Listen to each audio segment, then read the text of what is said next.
Me dijeron, oye, los clientes están probando inteligencia artificial para hacer tu parte. Si la gente, y en este caso los clientes, no les importa que se oiga una voz robótica haciendo su publicidad, y al público que lo oye tampoco le importa, no hay nada que hacer, ¿no? Y yo me di cuenta que a los que llamaban mucho porque les daban tonos distintos eran a los actores de doblaje, y no eran muchos los actores de doblaje que hacían comerciales. Cuando un actor de doblaje pasaba del lado comercial, era porque era ya un actor muy reconocido. Pero hoy que hay redes, muchos dicen, a mí me sale la voz de Goku, ¿por qué no me habla Lalo Garza a hacerla? Pues en primera porque ya hay quien la haga. Y en segunda porque es un trabajo de actores, no de gente que haga fandom o de aficionados. Eh, Estuve viendo algunas entrevistas que has hecho. En una nombraste que viviste un episodio con una inteligencia artificial que parte de un trabajo que tenías había sido sustituido por esa inteligencia artificial. Y quería preguntarte cómo fue el proceso de enterarse de eso y si tomaste alguna medida luego de que te enteres ya de que la inteligencia artificial ya está siendo una realidad y que está comenzando a ser usada por estas personas que nos están contratando.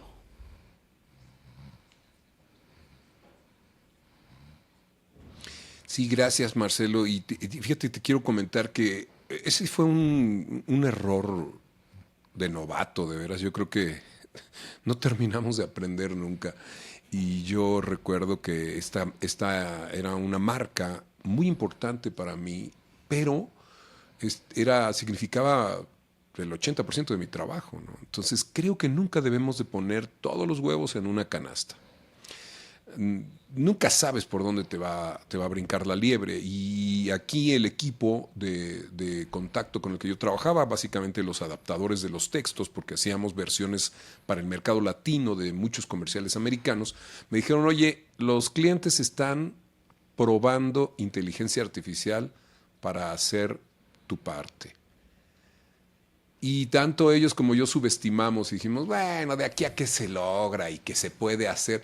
Creo que de que me avisaron, de que me comentaron eso, a que se hizo una realidad, Wow. no pasó ni un mes.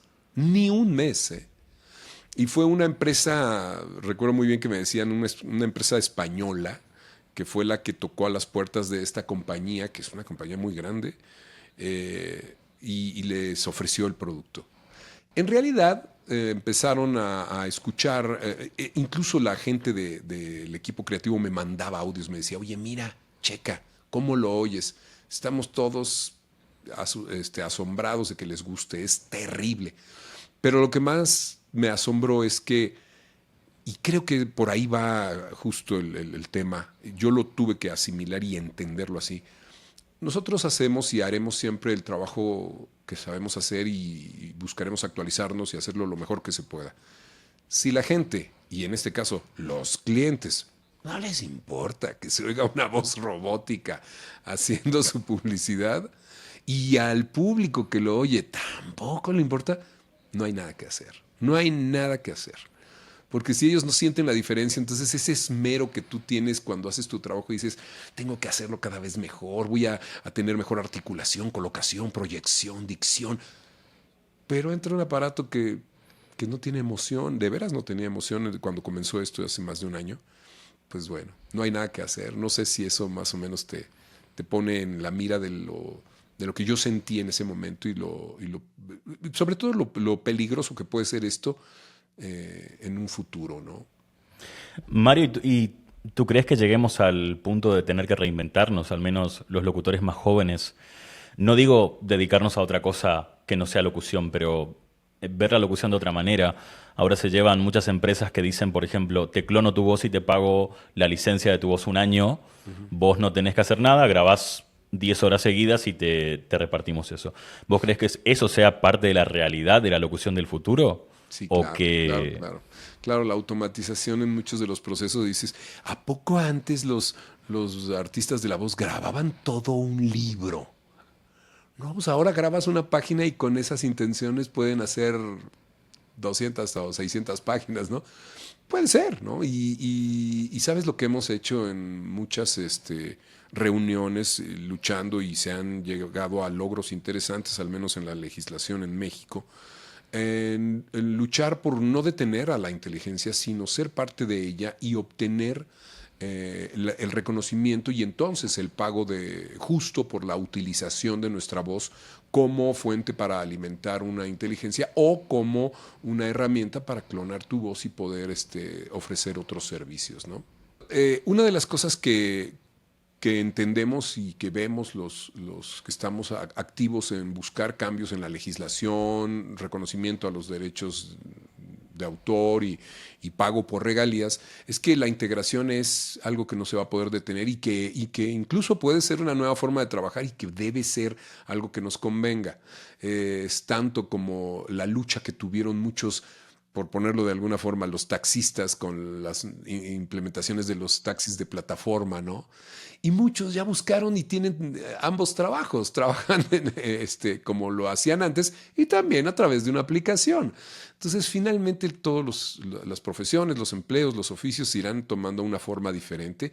Solo queríamos proteger los derechos de autor, porque una cosa es que clonen tu voz con un aviso y te digan que la van a utilizar para poder, para que tengas más trabajo, incluso sin hacerlo tú, pero pagándote los derechos por el uso de tu voz. Y otra cosa es que clonen tu voz, lucran con ella y no te den los dividendos, no te paguen por ello. Y vos formás parte de la Organización de Voces Unidas, que también está por los derechos de los talentos de voz. Habías comentado que estaban en conversaciones con SAG-AFTRA, si mal recuerdo. ¿Se pudo lograr algún tipo de avance, algún tipo de negociación con eso, con respecto a los derechos de los artistas? Sí, y SAG-AFTRA recientemente ha informado de ajustes que se han hecho en las tarifas, incluyendo las posibilidades de clonación y de utilización de voces como alimento para bases de datos. Entonces, se está logrando mucho. Sorprendentemente, perdón que lo diga, pero pues sí me sorprendió uno de los países que está haciendo cambios verdaderamente interesantes en este aspecto es mi país, ¿no? Yo cuando vi que los legisladores empezaron a tomarnos en cuenta y nos dieron algunas recomendaciones como es difícil crear una ley nueva, pero es más fácil adaptar las ya existentes.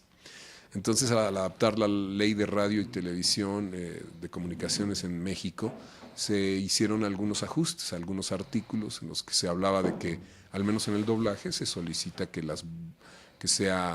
todas las películas que se exhiban tengan doblaje mexicano o en español, hecho por humanos vivos. Entonces ahí vamos, se está logrando y me encantó saber que en México, apoyados con la Asociación de Locutores Comerciales, AMELOC, la Asociación Nacional de Actores, la Asociación Nacional de Intérpretes, las organizaciones como OBU, como NAVA, y evidentemente con el ejemplo también de España, Italia, Brasil, Argentina y Colombia y otros países que están fuertemente manifestándose al respecto, se están empezando a tener logros. Oye, es que legislar el Internet desde siempre ha sido un lío. Sí. O sea, es un terreno descubierto, o sea, está libre en muchas áreas y han habido violaciones a derechos de autor porque la gente puede tomar muchas de las cosas y piezas que pertenecen a algún autor que la registró desde imágenes, música, sonidos, animaciones, ¿no? Entonces diseños. Entonces, bueno, creo que ahí vamos en este esfuerzo. Y una de las cosas más interesantes, que es lo que comentabas hace un momento, es que más nos vale y más les vale a las nuevas generaciones empezar a adaptarse a la nueva forma e implementar e incluir a la inteligencia artificial como una herramienta que colabore a hacer tu trabajo para ofrecer mejores servicios, hacerlo más rápido, ser más eficientes. Todo esto que está logrando que a mí me fascina. Mario, y yo he visto varias posturas en Internet, veo en LinkedIn que discuten mucho de esto, porque en LinkedIn está lleno de posteos sobre IA y sobre los avances de la IA. Y hay dos posturas. La gente negacionista que dice la IA no puede igualar a un humano, y la gente que dice la IA vino a cambiarlo todo y ningún trabajo volverá a ser como antes. Eh, en qué posición crees que vamos a acabar los locutores? ¿Crees que el doblaje, por ejemplo, también se ha captado por la IA? A nivel de uso general me refiero, ¿no? Sí, está llevándonos a descubrir nuevas formas de hacerlo, competir tal vez en velocidad con calidad y yo veo la postura de, tú sabes, en la campana de Gauss, que es este esquema que habla de la capacidad de la gente de adaptarse a los cambios, están los early adopters o los innovadores antes de ellos, que son los que se arriesgan y prueban toda la tecnología. Después los early adopters, que son los que pues ya que vieron que funciona algo, lo empiezan a utilizar y lo promueven y lo comparten y le enseñan a otros. Luego vienen los que hasta que no está comprobado que sí funciona, entonces se integran y ya empiezan a usar el WhatsApp, ¿no? Ya son muy modernos. Y luego vienen los retrasados y los renegados que, no, yo prefiero seguir usando el teléfono de disco o seguir escuchando mi música en mis Walkman o en cinta de carrete. Otra cosa es que lo vintage venga y te unas a esa tendencia que está linda, pero ¿en cuál nos consideramos? Yo creo que todos deberíamos ser early adopters para poder adaptarnos a los cambios, apoyar y extraer lo que sí nos sirve, compartir lo que de verdad creemos que funciona y de esa manera hacer un filtro para lo que no funciona. Yo sí creo que tenemos que adaptarnos y utilizarlo. Te comparto una cosa que estamos haciendo con una compañía de doblaje que me parece increíble. Y ahí se desarrolla la inteligencia de los creativos. Diseñaron un sistema de doblaje en 24 horas, en donde una película se dobla completita en 24 horas. Para que te des una idea, desde el proceso de traducción, adaptación, llamado de talento, coordinación de llamados, grabación, QC o revisar todos la sesión y hacer los retakes. Hay procesos que se podían llevar de 1, 2, 3 hasta 4 semanas. 24 horas. México está siendo líder y se está Wow. haciendo en todo el mundo. Nos dan el llamado, somos un crew bien integrado ya, donde hay un director, un adaptador, un crew de actores. Nos llaman temprano, nos dicen, un día antes nos llaman, ¿estás disponible? Sí, ok. Te va a llegar tu personaje de tal a tal hora, te conectas en línea, tú lo grabas, hay 2 o 3 que están checando el trabajo, van checando y te van diciendo, repite esta frase, y ajustan. Y antes de 24 horas se hizo traducción, adaptación, grabación, edición y mezcla. Está tremendo.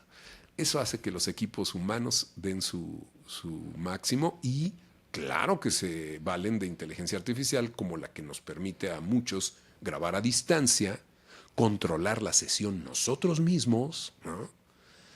Y hacer traducciones a velocidad relámpago y tener la mirada de un humano checando que todo esté para el oído humano. Entonces, los humanos seguiremos haciendo ese trabajo fino para filtrar el trabajo de las máquinas. Mario, y tú eres un profesional multifacético y también da formaciones, pero me interesa preguntarte, ¿cómo te sigues formando tú, que ya has hecho tantos trabajos y tantas cosas? ¿Qué haces para seguir formándote, para seguir creciendo? No paro. Sí, no paro, te lo juro que estoy muy emocionado. Ayer empecé un nuevo curso con toda la filosofía de Dale Carnegie. Desde hace mucho tiempo que quería tomar este curso. Me voy enterando de nuevos cursos y asesorías. Justo terminé la semana pasada un coaching, un mind coaching con una reconocida coach de mind aquí en México. Entonces voy conociendo gente de la que puedo aprender y con la que puedo incluso hacer deal. ¿Sabes? Yo les doy un coaching de voz, ellos me dan un coaching Sí, está padrísimo. Entonces, aprender todo el tiempo cosas es increíble. Ayer regresé, me botaron la tapa de los sesos la gente del Carnegie Center en México. Y qué bárbaros, man. O sea, un equipo de 23 personas que estuvimos ahí iniciando este curso. Y así, teniendo lecturas que sumen. Y sobre todo, te voy a decir por qué. Porque creo que esto es algo que tú, yo y todos los que seamos profesionales en algo podemos hacer. Existe un triángulo virtuoso. El triángulo virtuoso es aquel en el que tú, por ejemplo, realizas tu labor como artista de la voz. La siguiente punta del triángulo virtuoso es que tú hagas negocio con ello, ¿no? O sea, ejerces, haces una labor, ejerces una actividad y luego que puedas ejercer negocio. Esa es la otra punta. Y la tercera punta es que puedas compartirlo con los demás, que enseñes, que compartas. Y eso puede ser a través de un podcast como este, una entrevista como esta, una publicación en las redes. Entonces, cuando un médico es maravilloso en lo que hace y vive de ello, pero pone un post en redes sociales que le cambia la vida a alguien o le da información de utilidad, el triángulo virtuoso se cerró. Entonces, no puede ser que nada más hagas una actividad por recibir dinero. O no puede ser que nada más estés posteando y no seas activo en tu profesión. O no puede ser que nada más estés ganando dinero y no te actualices. Es una labor bien interesante que mientras tengamos vida, pues es lo divertido, ¿no? Estarte actualizando y aprendiendo. Esas posturas radicales de...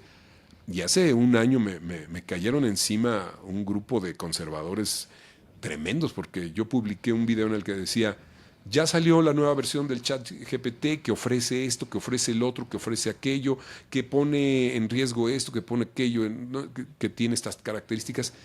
Y se me vinieron encima un grupo de creativos y diseñadores. ¿Cómo puede ser que hables de eso? O sea, si no lo hablamos, ¿no existe? Claro. Yo como comunicador tuve que compartir este material de las megatendencias, porque mientras más sepamos, más vamos a conocer al enemigo o cómo unirnos a él o cómo luchar contra él. Pero no puede ser que queramos que no se sepa nada y taparlo todo y si no se ve, no existe, ¿no? Mario, ¿y con qué te encuentras en tus cursos, en tus talleres? Me refiero a los alumnos. ¿Te encuentras con cosas particulares que dices, uff, a esta persona le sale esto y a mí en su momento me costaba, o cosas así que te sorprenden? No, hombre, es increíble. Me encuentro con cosas fascinantes como que hay gente que se integra a un theatrical, a una película o a una marca, a darle su voz a un producto o servicio en mucho menos tiempo de lo que lo hacíamos antes. Para que te des una idea, yo tardé casi 6 años haciendo sala y personajes pequeños antes de tomar un estelar o un personaje que más o menos sobresaliera en alguna serie o película. Y hoy en día el talento de las personas y el tesón, la entereza, pueden ahorrarles mucho tiempo. Creo que una de las cosas que hace la técnica, y es por lo que existe, es para ahorrarte tiempo. Si yo conozco una técnica que a ti te va a ahorrar tiempo y yo te la enseño, lo que yo me llevé 6 años en descubrir y escribir al respecto y diseñar una técnica para enseñártelo, y a ti te puede ahorrar, digamos, 5 años, pues entonces la técnica funcionó, ¿no? De eso se trata. Entonces sí me sorprendo, hay gente muy... Además, ¿sabes qué me encuentro? Gente súper talentosa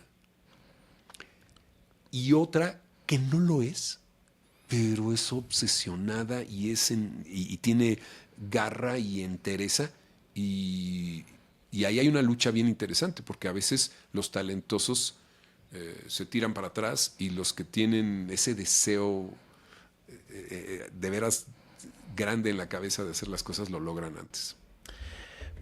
Mario, ¿y cómo tú has hecho tantos personajes? Has hecho a Jaimico, al Rey Julian, Obi-Wan Kenobi, la voz de Will Smith, y ninguna se parece entre sí. Son personajes con voces muy diferentes. ¿Cómo lo has logrado? ¿Cómo has logrado eso?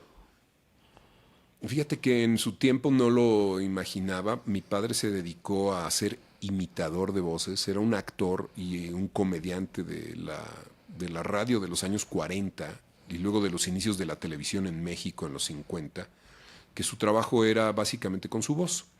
Pero eso es lo que yo pensaba, que su trabajo era con su voz. Nosotros al ser niños y escuchar todo lo que él hacía, empezamos a aprender a usar un instrumento que desencadena esto, que es el oído. Entonces esta técnica bien aprendida y bien utilizada fue la que a muchos nos ha ayudado para hacer verdaderas creaciones y ser camaleónicos. Cuando entendemos que el aparato fonador en conjunto con el oído es una caja de resonadores, de amplificadores, de tensiones, de cuerdas o pliegues, puedes entender que un personaje como Jaimigo puede estar apoyado aquí, pero uno como Ralph puede estar apoyado aquí, pero uno como el Rey Julian puede estar apoyado, pero uno como Obi-Wan Kenobi puede estar apoyado acá, utilizando en el cuerpo los resonadores, los centros de energía, las tensiones de las cuerdas vocales sobre todo yo, ¿sabes a qué se lo achacó mucho? A la colocación. Ayer me preguntaban justo en este curso que estoy tomando, Mario, ¿de qué manera afecta en la voz sonreír? Y cuando sonreímos, si tú no me estuvieras viendo ahorita o si alguien de los que nos está viendo se voltea, va a escuchar mi voz y sin duda alguna va a sentir una diferencia entre esto y entre esto. Él va a sentir o ella va a sentir una diferencia entre este tipo de voz o este tipo de voz, ¿no? Y lo único que estoy haciendo es levantar mis mejillas. Cuando sonreímos, ¡pum!, causamos un efecto en la voz. Y yo lo resumo así. Lo que se siente, se ve. Si estoy triste, se ve en mis ojos. Y lo que se ve, se escucha. Entonces, si tú sabes manejar tus emociones para crear la voz de un personaje, se ve en tu rostro. Y si se ve en tu rostro, se escucha. Entonces, la voz es una consecuencia de lo que pasa en nuestro cuerpo. Mario, y tú eres un tenor, ¿no? Corrígeme si me estoy equivocado, eres tenor. Así es. Eh, Así es mi tesitura. ¿Tú en qué momento descubres todas esas voces que puedes hacer? Porque en tu podcast, tú cuentas que habías llevado tu demo a las agencias y publicitarias y demás. ¿En qué momento de tu vida tú empiezas a reconocer todas esas voces que puedes hacer o a explorar? ¿Tiene que ver con tu familia, familia de artistas, o en qué momento tú empiezas a hacer eso? No, pues es totalmente la mecánica familiar. La convivencia era en la casa, siendo 10 hijos y viviendo básicamente del trabajo de un comediante. La jugada no era nada seria y tendía a ser de bullying. Entonces siempre era imitar al hermano llorón. ¡Ay, está llorando! Mi, mi, mi, mi, mi. O al que se creía muy serio. ¡Ay, sí, conmigo no se metan! En esta lucha por sobrevivir, por salir adelante, por diferenciarte de los demás, el juego de la voz era nuestra única herramienta. Porque así como muy fuertes o muy deportistas en la casa nunca fuimos. Entonces, nuestra facilidad era hacia el uso de la voz y de veras salieron algunos que eran muy bravos con el bullying ahí. Todavía existen algunos de mis hermanos que están muy afilados. Y otros que la usábamos como un recurso para abrirnos paso y hacer con esto amistades, ¿no? Por ejemplo, el acercarte a las chicas o tener amigos o hacerte... Yo era conocido como el gordo popular, o sea, el gordito que contaba chistes, el gordito que cuando pasaban los amigos, oye, vayan por el gordo, pero no olvides tu guitarra. Entonces, si te fijas, era la manera en la que yo me integraba a una sociedad para ser aceptado, para ser diferenciado. Y entonces el gordo que tocaba la guitarra un día les dice, oigan, ¿qué creen? Acabo de grabar un comercial o voy a estar en una película. Entonces, todo eso que de niño hacías como una herramienta para defenderte, para salir adelante, para diferenciarte, se convierte en las herramientas con las que vas a vivir, con las que vas a salir adelante. Es bien interesante. Y todos lo hacemos de una u otra manera, ¿no? Lo que aprendemos en casa, en nuestra relación con los amigos. Tú dijiste una vez, si mal recuerdo, que a los locutores comerciales no siempre se le da bien el doblaje y a los actores de doblaje no siempre se le da bien la locución comercial. Y tú eres una persona que ha hecho ambas. ¿A ti te costó esa transición? ¿Te fue difícil pasar de locutor comercial a actor de voz? ¿Y qué recomendarías a la gente que está luchando por entrar al doblaje y poder hacerlo bien y mejorar?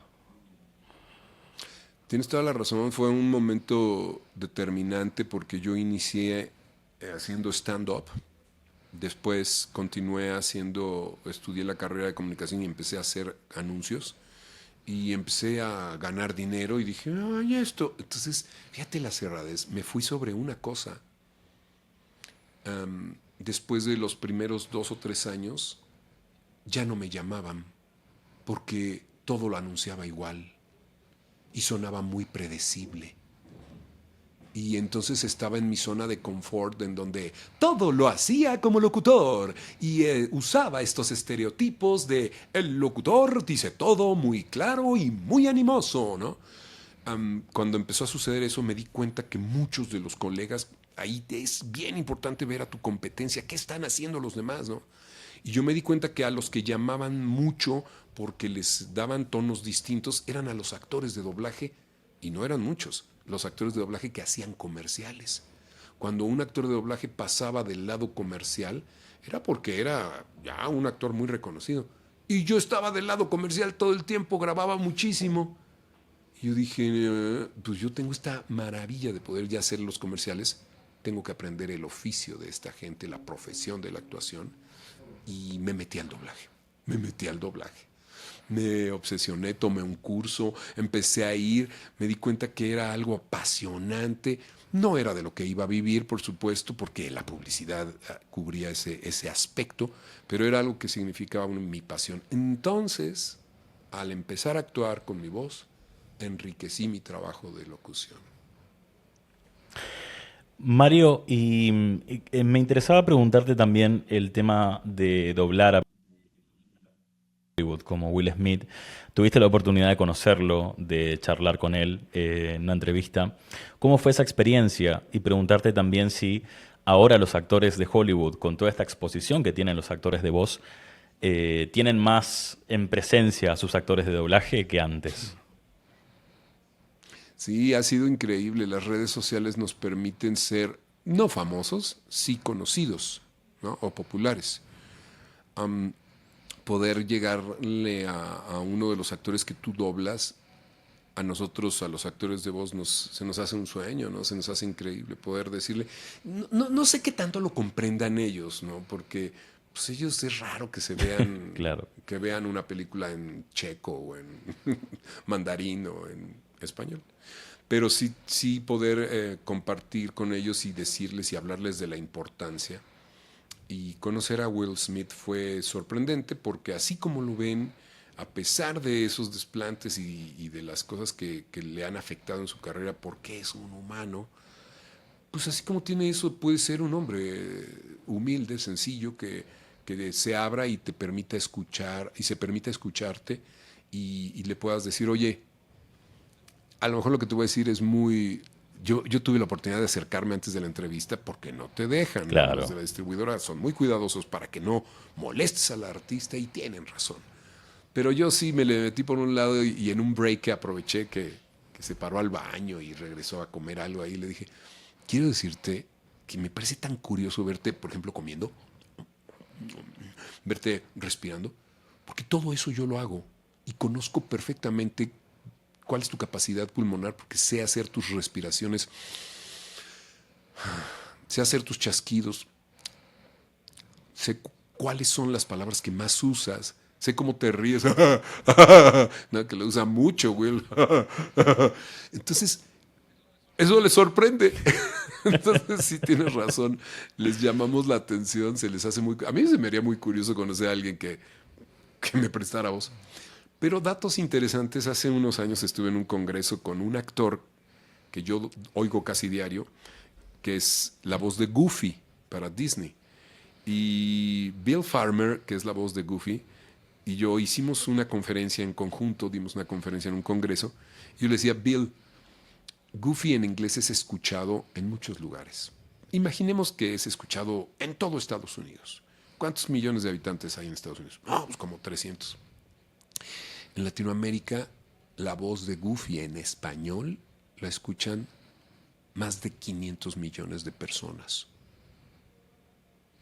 Somos un mercado un poquito más grande que el suyo. Entonces eso les impacta, ¿no? Les impresiona. Obvio, ¿deberían pagarnos en esa proporción? O estaría bueno. Mario, y tengo ya las dos últimas preguntas porque no quiero quitarte más tiempo. Eh, Explicaste en una entrevista que te hicieron el concepto de la mafia del doblaje y me interesaría que lo expliques acá porque sabes que hay mucha gente en redes sociales que dicen a ustedes los actores de doblaje se les va a acabar el trabajo porque son unos egoístas y la mafia del doblaje y me interesaba que lo comentes acá. Claro, y se irán haciendo, si una mafia es un grupo de personas que se une, se conoce y trabaja por un fin y cuesta trabajo entrar a ese círculo, hay varios círculos. Pues sí, si eso es una mafia, pues sí estaría definido así. A mí me costó mucho trabajo entrar a círculos que ya controlaban ciertas producciones, pero la tendencia en la vida es que la gente crece, cambian la voz, mueren, muchos morimos en algún momento, salieron algunos colegas. Entonces, estas mafias necesitan otros gángsters que entren a cubrir las bases. Eh, y la justificación es bien sencilla. Cuando tú eres director de un proyecto y tienes a tu cargo sacar una película, eh, te vas a arriesgar a conocer a nuevos talentos en una proporción, pero digamos en un 10%. Y en un 90% necesitas tener la base segura y cubierta para sacar tu trabajo. Es tu interés, quedar bien con la distribuidora, quedar bien con la compañía de doblaje y sacar tu trabajo lo mejor posible. Esto significa calidad, velocidad y conocimiento del talento. Porque entre más yo te conozca a ti, yo voy a saber cómo, si tú me sirves para ser un personaje, ¿no? Llega el momento en que los directores dicen, no, pues en mi mafia ya conozco a todos y nadie puede hacer la voz que yo necesito. Entonces se abre la puerta y entra uno nuevo a formar parte de ese selecto grupo. Entonces eso es básicamente, muchos de los ataques provienen de aquellos que no han sido aceptados, como yo lo hice en su momento, que yo decía, oye, ¿por qué no me dejan entrar? ¿Por qué son tan duros, no? Y me trataban muy mal. No habían redes para comentarlo, pero hoy que hay redes, muchos dicen, a mí me sale la voz de Goku, ¿por qué no me habla Lalo Garza a hacerla? Pues en primera porque ya hay quien la haga. Y en segunda porque es un trabajo de actores, no de gente que haga fan-dub o de aficionados. Entonces, ¿cómo competir contra eso y poder ser parte de esos grupos selectos con preparación y con esto que te decía yo, esta entereza que lleva a la gente a ser constante y que abre muchas veces más puertas que el talento? Mario, y para cerrar, ¿qué le dirías a una persona, a un chico de 18 años que acaba de salir del colegio, quiere dedicarse a vivir de la voz, ya sea en doblaje, en locución comercial? ¿Qué tres consejos le darías para poder vivir de la locución? Sí, el primero es, fíjate que hay un esquema de habilidades que incluye las habilidades técnicas, humanísticas, conceptuales y comerciales. Entonces, en lugar de tres, le voy a dar cuatro.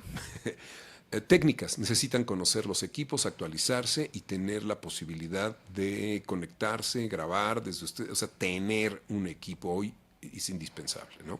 Y conocer los sistemas de grabación, es muy importante eso. Después, en las humanísticas, saber entablar relaciones para poder unirte a un equipo, ser memorable y recordable por alguien. Si yo te vuelvo a encontrar o me preguntan por ti, sin duda Marcelo Mansi será recordado porque tienes esta capacidad humanística y entablamos hoy un vínculo. Entonces, eso hará que te recuerde. ¿Cómo vas a hacer que te recuerden, no? ¿Sabes entablar esto? Entonces, es necesario tener capacidades humanísticas de interacción.